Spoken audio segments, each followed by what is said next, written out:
It's another Skills Friday where we learn how to get our skill ready for the game so we ain't out there looking lame. Go gang. Make sure you subscribe to the channel, like and comment to our content. We are here to help you turn from cheese to the macaroni and cheese, man.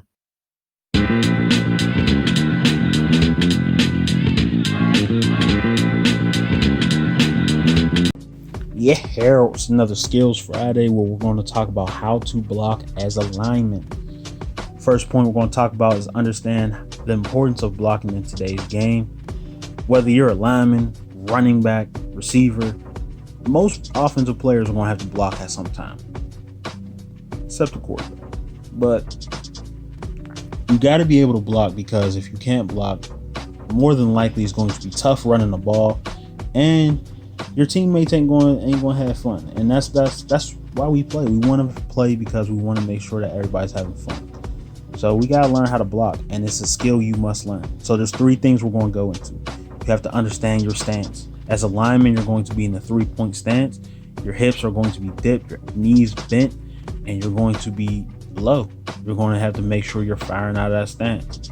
That's just a small basis. If you want to learn more about your stance, we have a video where we have done in the past where we talk about your stance as a offensive lineman.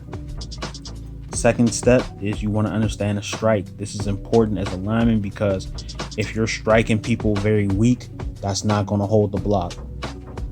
And a lot of times people are just going to be like, you're not even going to stop the defensive lineman, because the defensive lineman is going to be like, oh, he's light, I'm going right past him. And if you don't stop, you got to strike them to stop them even a little bit. So if you don't strike them, it's just like, oh, well, I'm going right past them. I got a date with the quarterback, excuse me. And you got to block that guy. So make sure you're striking players hard. And you want to strike them in between their chest plate. And if they're coming from an angle, you want to make sure you get around right under the shoulder pad, near the shoulder. This is a perfect place to strike because you can move this person in this area.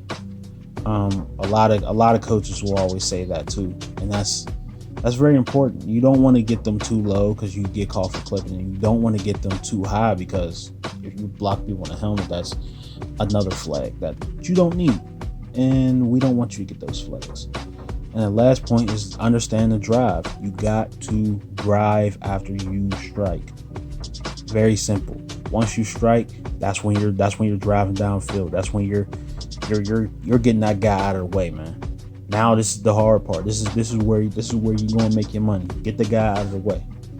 And when you're driving, make sure you're in a good football stance. You're in a good hips dipped, knees bent, and you're driving forward. And understand that. Check this video out on the screen if you want to be mean on that green, or real on that field, or extort on that court. The No Baller Left Behind Act supports this video. You feel me?